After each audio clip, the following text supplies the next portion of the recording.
Hey guys, it's TTL back with another Rush Kit video for you, and today we're going to be doing a review of the Wavemaster 2 Bluetooth stereo bookshelf speakers. And these, they do have a Bluetooth option on them, but they're also powered monitors, and powered monitors means that they've got an amplifier built in, so you can feed them a signal from your PC, your mobile phone, your laptop if you wanted to, also via Bluetooth. And basically one of the speakers does have an amplifier built in.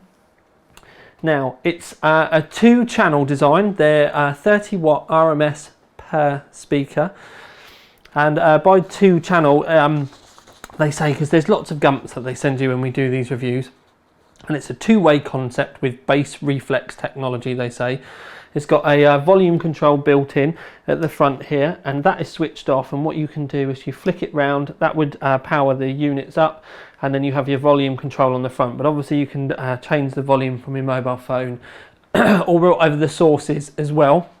One thing that I can say as well is that if you do leave them turned on, if you don't feed them with any audio signal for some time, they will go into a shutdown mode or a standby mode, and that can be reactivated when your PC comes back on, your laptop comes back on, you start feeding it signal. Sadly, that doesn't do that with any Bluetooth signal. If it powers down and you wanted to use it with Bluetooth, you would have to turn it off and then manually turn it back on again in the Bluetooth mode for it to be reactivated. Sadly, with the volume side of things and the control here for the different sources, because you've got 1, 2 and then Bluetooth, which I'll show you what they mean around the back, there is no remote for this either. The amplifier, they say, is an analog 2-channel amplifier with 60 watts RMS total power. That's 30 watts RMS per speaker.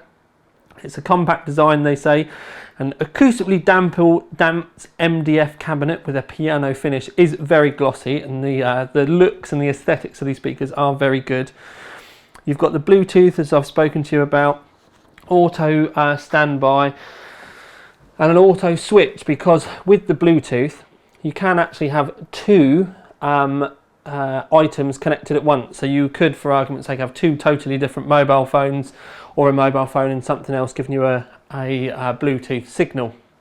Now when we get round to the back, you can see that we have the bass reflex port at the top on both sides, but this one is obviously very different, and the way that you connect the amplified one to the non-amplified one, or I like to say the active one to the passive one, is you've got the gold-plated connectors here, which you can connect the cable across. It does come with a cable to join the two with pre-soldered ends, and there's a good 2 meters between the two. You also do get a cable for the line 2, which is a 3.5mm jack, and it's a male-to-male 3.5mm jack, and that is actually probably closer to 2.5 meters long. When we do look around the back, there is a alternating current socket.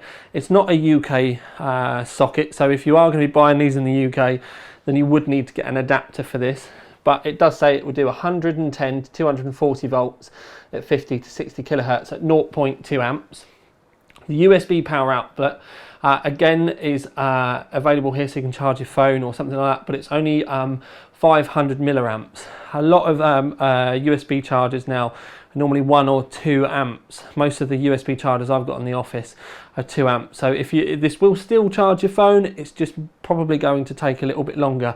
It might just be, if you're going to be using it to plug it into your phone while you're streaming the Bluetooth, it might just keep the battery topped up just enough and give it a really slow trickle charge. So this isn't going to be any type of fast charge available for you there. We've got the power input down here, and you've got the AC voltage, which you can switch between the two with the little switch. So make sure it's on the correct one before you plug it in. Mine's on 230 because I'm in the UK. You do have a complete power off switch at the back. So you've got the one around the front, and you've got another one that you can flick around the back. This is our inputs around the back. So we've got line 1, which is the RCA connections here, and then line 2, which is the 3.5mm jack. And when we come round to the other side, there is that's on 1, that's 2, and then that's 3. So you can manually change between them around the front, and that is the only way you can change between the signals as well. Also, you've got a treble and a bass adjuster, so you can change the tone of the signal that, the sound reproduction that the speakers produce. I did have a play with this, but it's obviously going to be very dependent on the music that you're playing and the way you like your music to be set up. Moving on to the review aspect of these speakers, the clear winner for these speakers is the vocal reproduction. When you're listening to vocals on tracks, especially kind of like female singers and that type of thing, that comes through absolutely crisp and clear and is so nice and tight, it's unreal. When you move to the bass, I find the bass on these, no matter what I did with the signal that I was feeding them, all the settings on the back, I found the bass to be a little warm. That might not be to some people's tastes.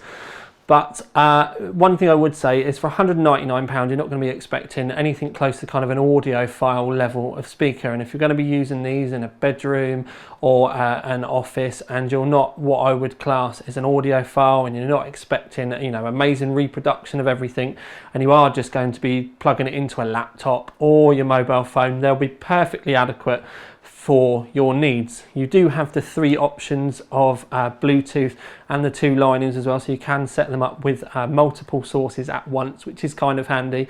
And you can also have 2 Bluetooth sources connected as well, so you could, if you were in a home and it was you and your girlfriend, you could obviously have your both of your mobiles connected at once without having to reconnect every time, which is very handy. I do think that the no remote is a bit of a letdown. But you know, there's not much we can do about that, and it's not really a big picking point that I could say, because the closest competition with these speakers doesn't have one either. But if they did have it, it would put them a clear pace in front, and I don't think it would be that expensive to have brought in on this. It does just mean that it's a little old school, and you do have to make sure that you go up and, you know, manually set it and manually change everything. Even a mobile app that was used through the Bluetooth connection would be a big step forward, I would think, personally. Beyond that, it's really about the looks with these. You've got the black and you've got the white option, you've got the Kevlar cone. They are very sleek and very kind of understated, and I personally really like the looks. So if you've got 200 quid in your back pocket and you're looking for something that is possibly white or maybe that gloss black, and it could be for your, like I've said, your office, your front room, and they're going to fit in, I don't think you will be disappointed. As long as you're not normally a high-end audio user, but I don't think you would be a high-end audio user if you were going to be getting powered monitors like this anyway. They're not DJ level or anything like that. They're just a normal home user level of speaker. So keep that in mind when you're buying these. If you, for argument's sake, if you were going to be comparing these to a KRK, there is no comparison. But if you are going to be using them for just normal home use, front room, bedroom, office, as I've said, they'll serve you well, and they're plenty loud enough. One thing I will say though is if you do turn the signal up on the source and then turn the speaker up as well, towards the higher end of the volume range, they will start to distort.